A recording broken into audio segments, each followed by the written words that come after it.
All right, hello everybody, this is Miss Piekarski. Obviously, I don't often have other people doing my videos for me, although some of my students have requested that I let them add stuff to the videos. We'll see if I actually ever do that. Maybe if I'm organized enough one of these days, I'll do that. All right, so this is just the Unit 3 test review. I'm going to go over several different problems that you've seen before in your homework and on the practice problems. And this is our first one. With these types of questions, your question on the test will be something like, here's this equation, is it even, odd, or neither? And you have to decide which one it is. There's lots of different versions, so you need to be able to recognize an even function, an odd function, and a neither function. So when you have that type of function, the easiest thing to do would be to graph it. So I think this absolute value of x to the 5th power is, no, actually I think it's right here. Yep, it's right there. So the easiest thing to do is graph it. And so this is what the graph looks like. And this equation, or this graph, so this equation is going to be an even function because it reflects across the y-axis. Okay, this next equation, f of x equals e raised to the x minus 5, I think is right here underneath this monster. Okay, that's what the graph looks like. This is neither even nor odd. Okay, and then let's see, the third root of x I think is right here. Let me see if I'm right. Nope, that one's the fraction. So 16 is right here. And this one is an odd function because if you stick a pin right there, in fact, I'll show you by rotating it. If I turn the graph upside down, it's the exact same picture. It's really cool. So this is an odd function because I can rotate it 360 degrees and get the exact same picture that I originally started with. Okay, so that's this equation, and then I guess this one is probably the cube root of 3. That one I believe is also an odd function, yeah. So I can take this equation, in fact let me copy this and paste it. Let me see. So here's this graph, and if I turn it 360 degrees, I'm trying to get exactly 360 degrees. That's kind of hard to do. There we go. Then I have exactly the same picture. Okay? So odd functions rotate around the origin only 180 degrees. Did I say 360 degrees? Sorry. 180 degrees rotation. And if you have the same picture, then it's an odd function. Now, guys, there's lots of different versions. Don't just look for a fraction and say, okay, that's automatically going to be odd. Or don't just look for absolute value and say it's automatically going to be even. I want you to plug these into the calculator, look at the graph, and then decide if it's odd or even. Okay, the reason why is because there's some times where you have fractions and instead of being odd like it's normally is, it would be an even function like this equation here. And then also one thing I wanted to point out, and I've noticed in the textbook they don't show very many examples of odd functions that don't intersect at the origin. Notice this one intersects at the origin, so does this one. But this graph does not intersect the origin, but it's still odd because I can turn it 180 degrees. Let's see, let me try to get it to 180. Yeah, I can turn it 180 and it's still the same picture. Okay, so just because it doesn't intersect the x-axis doesn't mean it's automatically not an odd function. All right, so those are some examples of your graphs. Make sure you understand what odd functions look like, what even functions look like, and what neither functions look like. All right, next problem. Use the given information to write the equation of g of x and then graph g of x. Okay, don't worry about graphing g of x. On the test, there's going to be a list of transformations and you have to figure out the equation. So for 18, you have the graph of g of x is a translation of 2 units to the right of the graph of f of x equals e raised to the x power followed by a reflection over the x-axis. All right, so this, I don't know, werewolf is hiding the answer to that one. So my equation starts off e raised to the x power. To get it to move to the right, I'm going to do a -2 up here, because remember all your horizontal stuff does the opposite. And then we're reflecting over the x-axis, so the negative is right here. Okay. Now another example of one that you might see is a vertical stretch of this equation by a factor of 2, followed by a translation of 4 units down. And I believe this monster is hiding the answer. So notice the 2 is out here, and then the parent function, or the original equation, is all in parentheses, and then it's -4 because we're moving 4 units down. Now, what if this was your question, but this was not one of the answer choices? How might you also see this? Well, you might also see it if you distribute that 2, then it would be 2x squared plus, 8x, and then -4. That's another, those are equivalent equations, okay? Just make sure you recognize both. Another example that you might see wasn't one of the questions, but you might see it. What if you had, instead of a vertical stretch with a factor of 2, what if you had like a horizontal stretch by a factor of 1/2? Okay. Notice how the stretch here is inside, or is multiplied straight to the x with parentheses, and then it's squared. Okay. So this was our original equation. If it was a horizontal stretch instead of vertical, your factor would be inside the parentheses. Okay. And then, oh, you know what? I think I did a -2 because if it was translated 2 units down. I don't care. This doesn't matter right here. But just make sure you know what to do with your horizontal transformations as well. All right. Let's look at this one. This one is mostly with graphs. They want you to graph each piecewise defined function, determine and analyze any key features such as domain, range, relative extrema, and zeros. I think on the test you'll be given a piecewise function like this one or something similar, and you just need to know what the graph looks like. Okay, be very, very careful with your inequalities. Okay, remember to find the inequality. Well, first of all, this is what the first graph would look like. And let me pull up the calculator. Most of you know where the inequalities are. In case you don't, well, let me just show you where to find the piecewise functions. So remember, you can use this option or this option. If you only have 2 different equations, you can use this option. If you have anything other than 2, you would use that one. And then for this example, we had 3 piecewise functions, and so it's like that. In this box, you put the formula. In this box, you put the inequalities. And remember, for the inequalities, let's say one was x had to be less than or equal to 3. So to pull up the inequalities, you do the control equals button here, and it pops at this window. And you can just click on the one you want and then do 3. Okay. To get from one box to the other, you just keep pushing tab. Okay. And notice that because I didn't have all this filled out, it gave me a syntax error. All right, so that's how you graph those. Make sure you can plug it in. Make sure you know what the graphs look like. Pay close attention on your test. The answer choices are very similar to each other, so pay really close attention on what the inequalities are. Make sure you set it up in the calculator correctly and all that fun stuff, okay? So let's see, any key features, analyze any key features such as domain, range, and relative extreme and zeros. You're really not going to have a whole lot of test questions where you need the domain and range. Essentially, the domain for this is from -infinity to +infinity. Even though there's breaks here, because we have equal signs, it's going to be from -infinity to +infinity because we can land on one of these things. Now, your minimum value is going to be like, what, -2, and your maximum value is 4. So those are minimum and maximums.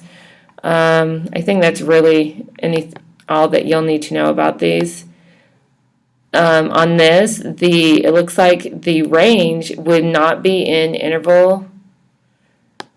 Okay, the way you would write the range is the little sideways mustache, and your options are what, -2, +2, or 4. Okay, you wouldn't do the little brackets or parentheses. Okay, you're not going to do that with this one because there's for the range. All right, let me just get rid of all this. Let me move that out of the way so we can look at the other problem. All right, so the next one, you've got, if you graph this correctly, then you have a picture that looks like this. Notice how we don't have the gaps, like this one, there's no gaps, they kind of connect, but there's still 3 very distinct parts to this. Just honestly, can you graph these in your calculator and find the correct graph? That's really all you need to do with the piecewise functions. Now let's look at this example. This is an application problem that's going to be very similar to one that you're going to see on your test. Okay, let's see. So you have the function f of x equals 3.6 times x, and it gives the cost in dollars of buying x gallons of gas. The function g of x equals 30 times x, gives the distance in miles Chris can drive his car in x gallons of gas. Chris wants to go to Paris, France, 900 miles away. How much money would he need to make a round trip to Paris? Okay, so a couple things you need to know is we're looking for how much money he needs, but you have to find out other things before you find out how much money he needs. And mainly you need to find out how much it costs to drive 1 mile. Okay, you want to know what are the costs, okay? To do that, it may not be readily apparent on here.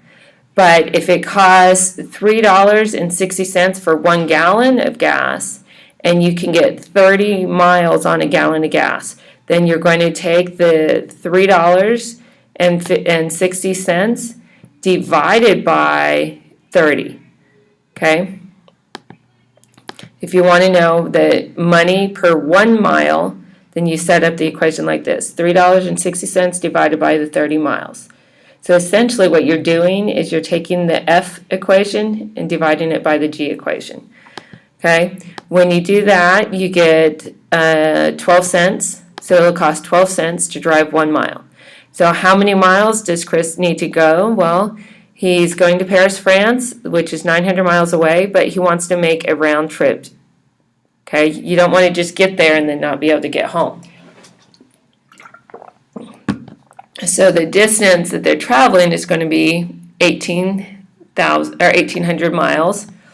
You'll take the 1,800, multiply it by your price per mile, 12 cents, and you stick that in the calculator if you can't do it in your head. Honestly, I can't do it in my head. So I'll use my calculator, and it just gives me $216. Okay? You will have a problem just like this. This value might change, this value might change, this value might change, but all the words are going to be completely the same. Okay, so make sure you know how to do this. You might want to jot down notes on your index card for this problem. All right, you will have a problem where you have to describe the end behavior of the function. It tells you without first graphing the equation. Honestly, I don't care if you graph it or not, as long as you can tell me what all this means. Okay, and so pay attention to which side of the graph you're looking at. For this one, because our A is negative, the right side is going to go down. And because we have an odd function here, odd power there, the left side is going to go the opposite direction of the right. So the right side is going to go down and the left side is going to go up for number 26. If you look at all these, they all look very similar.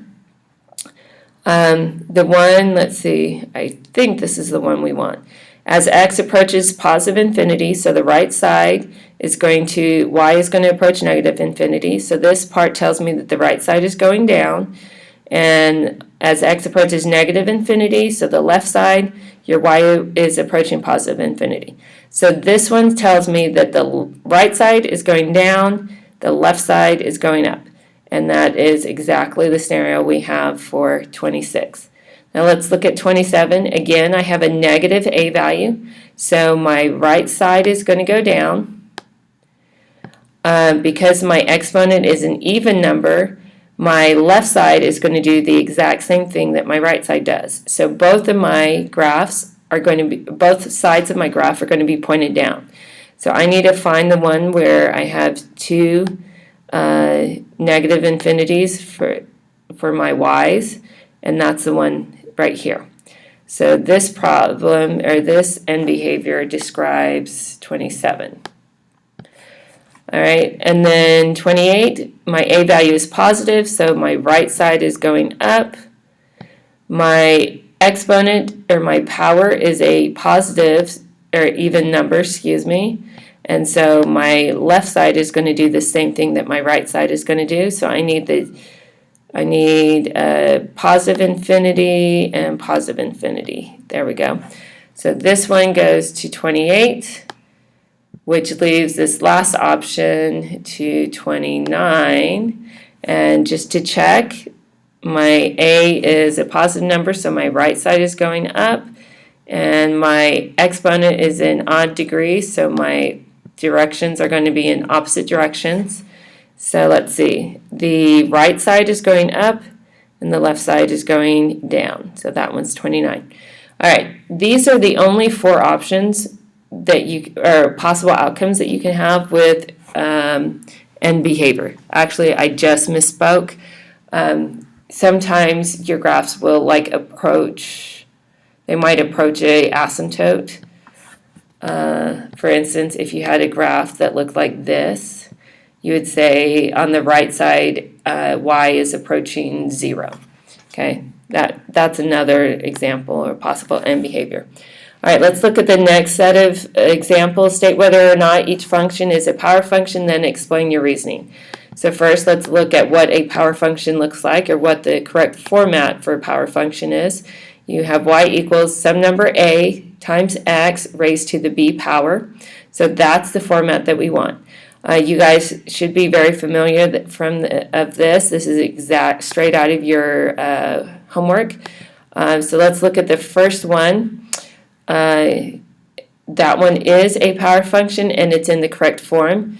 Remember, if it's not in the power function format, but it is a power function, I want you to go ahead and convert it to a power function. 21 is not a power function. We can't combine those two terms to one term like this. And then 23 is a power function. Yes, it is. But it's not in the correct format. To get in the correct format, you would set it up like this. Okay, so you need to be able to tell which one is a power function, and if it's not in the correct format, how to convert it to the correct format. All right, so 20, let's see, I think this is, yes, it is a power function, and the correct format would be like this.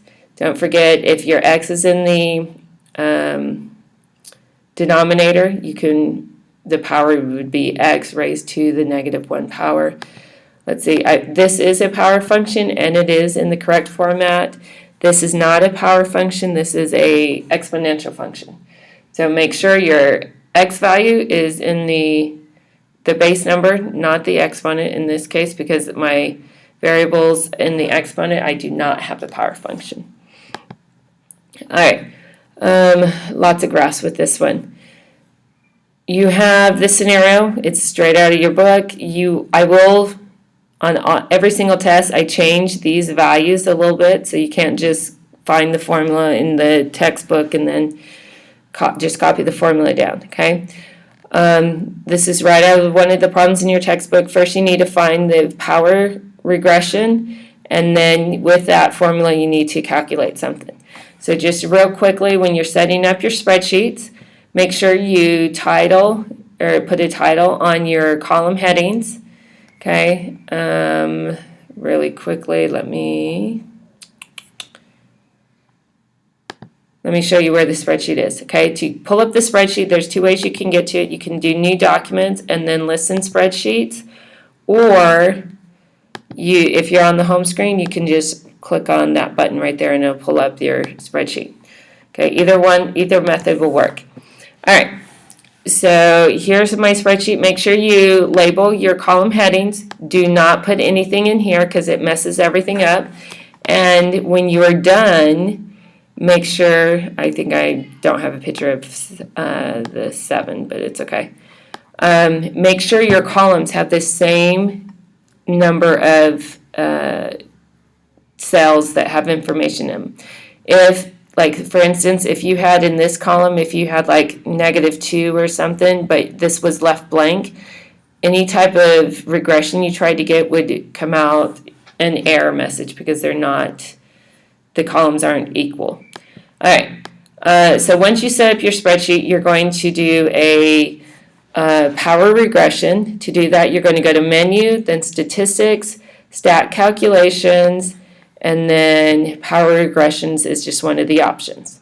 Okay, once you do that, once you select Power Regression, you have to tell the spreadsheet, or you have to tell the calculator which of the variables or columns is your X value.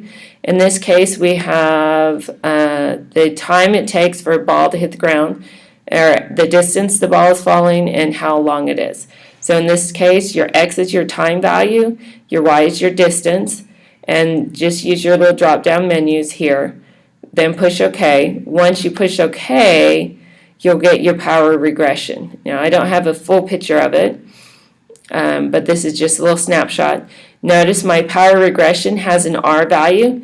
If you get the question where it says, what is the correlation coefficient, that is your R value. Don't confuse the R squared with your R value. In this case, it would be 0.9999. Normally, I'd say round to 3 decimal places, but if you rounded this to 3 decimal places, it would just be it would round up to 1.0. So, either case, that's a really, really, really close power regression. And then the equation is right here. Here's your A value, here's your B value. And some of my students are like, well, I don't know how to put it in the equation. Well, this box right here tells you how to set it up. So the formula, you would write it as 5.13 times X, and then whatever your B value is, in this case 2.0098 would be your exponent. Okay, that's all you have to do to set up the formula. Let me see, I think that was the last one on that one. Yep. Okay, and then so now we have our power regression. We have this equation.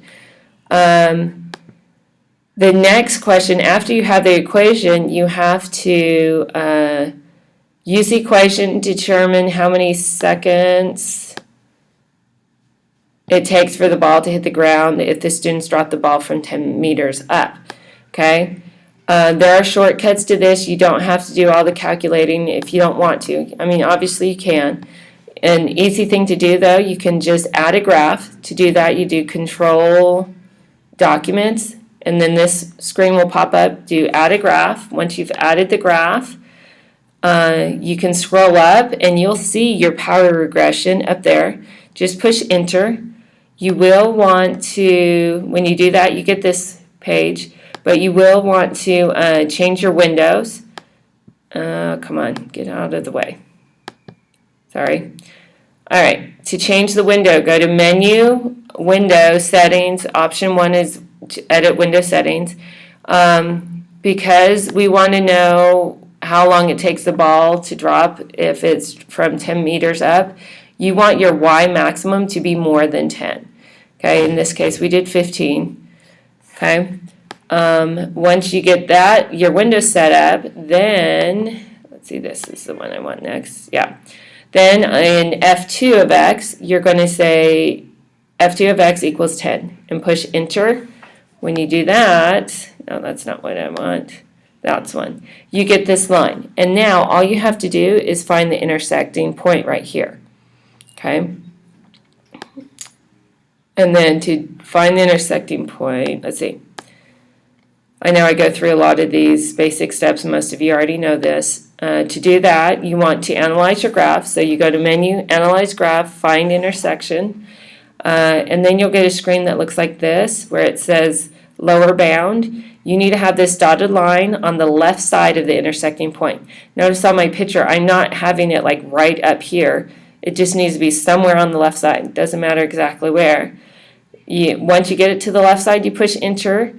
Then it'll say upper bound, and you need to move the dotted line to the right side. Notice I'm way over here. I don't have to be right next to it. And the cool thing is you don't even have to push Enter for the calculator to automatically give you the answer right there. Okay, if you do push Enter, then this little button or word moves out of the way, and you just get 1.37.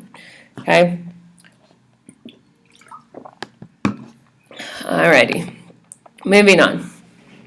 Okay, this one is like, there's 4 questions that all have to do with the exact same problem.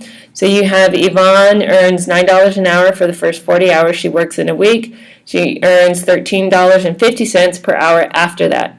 Each week she deposits 15% of her earnings to her college savings account.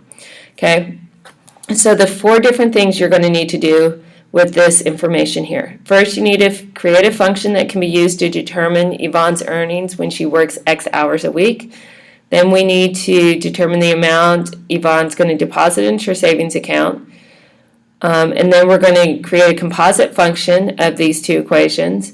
And then we're going to use the composite function to figure out how much she will put into savings if she works 72 hours. Okay, now this is under the assumption that Yvonne is going to work more than 40 hours in a week. All right, so let's take this step by step. If we just wanted a function to determine how much she's making if she works X hours a week, we are going to have this equation.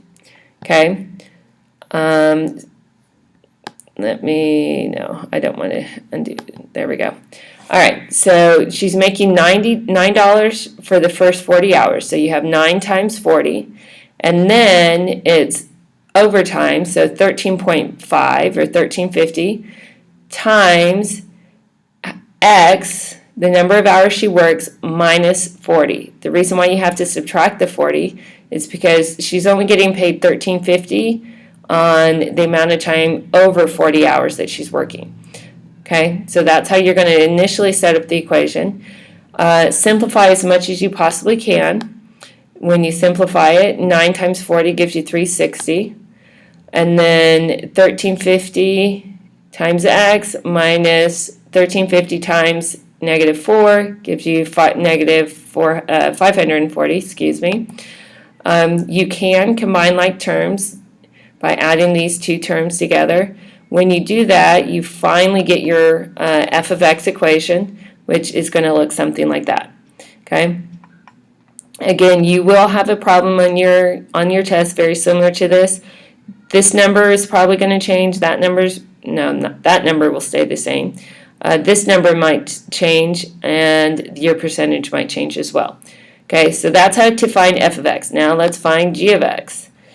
G of x is just how much she deposits in her savings account. She's going to deposit 15% of her paycheck. So that's a super easy equation. It's just g of x equals 0.15 times x. However much she earns times 15%. Easy? Easy. All right. The next step is to take your f of x and your g of x and create a composite function g of f of x. Okay? When you first set it up, it's going to look like this. Let me get rid of this big monster. Okay? So you're taking your d of x, you're taking your f of x, putting it inside your d of x. So you get this. You can go ahead and distribute that to simplify it, and your final function would look something like that. Okay? So the last question that has to do with this, now that you have your composite function, you want to know how much will Yvonne deposit into her savings account if she works 72 hours. Okay, so 72 hours is going to be plugged in to this equation for x. Okay, oops. When you do it, you just plug it into your calculator just like that. And when you calculate everything out, it looks like Yvonne's going to deposit $118.80. That's actually a pretty good amount for a savings account. All right, next one. Based on the table below, what is the inverse of f of 10? Be very careful with this function. On your scratch paper, set up a table for yourself.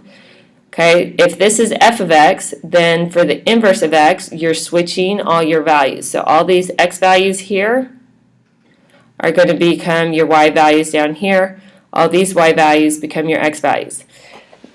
Now, if you want to know what is the inverse of f of 10, you're going to use this table. This would be your x value. Okay. So when x is 10, what is your y value? Okay. From this table, when x is 10, here's your 10x, your y would equal 5. Okay. And that's the answer you get. Notice if you use this table and you find x is 10, what's your y value? Your y value will be 20. Okay? That's going to be the wrong answer. The correct answer would be here. Okay? Everybody's going to have a problem like this. And notice how there's several of these where if you're not setting it up correctly, if you don't set up your inverse table, then you could easily get the wrong answer. Okay? Because you'll find some values here and here at the same time. All right, so just be careful, set up your inverse table, switch the values, and all that fun stuff. All right, we are almost done with this. I know the video is pretty long. Everyone's going to have at least, I think it's just one function, one problem on the test where you are given an equation and you have to find the inverse of that function. Okay, there's several steps to it. The first step, doesn't matter what the equation is, first step is switching out the x's and the y's. Wherever x is over here, you put a y, and then you put the x over here. Second step is start solving for y. We want to get y by itself. So the first thing that we did is we took x and we subtracted by 4 to get rid of this 4. Then to get rid of the 2, we're going to divide by 2. Divide everything by 2. Okay, when you do that, you get x minus 4 divided by 2 gives you x squared. To get rid of, or the opposite of squaring something is taking the square root. So the final answer will be y equals the square root of x minus 4 divided by 2. Okay, that's just one possible formula you might have. Let's look at another one. The cube root of 3 of x minus 6. We're doing inverses, so again, switch your x and the y locations. Okay, now we need to solve. The opposite of a cube root is cubing something, so we're going to do x to the third power equals y minus 6, and then plus 6 to get rid of to move the 6 over. Easy, right? As long as you remember what the opposites of all these weird things are, then this is an easy problem. All right, here's another possible formula that you might have. X plus 1 to the fourth power minus 1. Again, switch your x's and your y's. Then start solving for y. Get y by itself. So we add the 1 over here. Then we're going to do the fourth root. And then we're going to subtract by 1. And that's what your inverse function will be. I think that's the last question. Yep. All right. Don't forget to fill out your index card. And I will see you in the library on Friday. Don't forget, don't be late. I will count you tardy if you show up late because you've forgotten. All right, bye.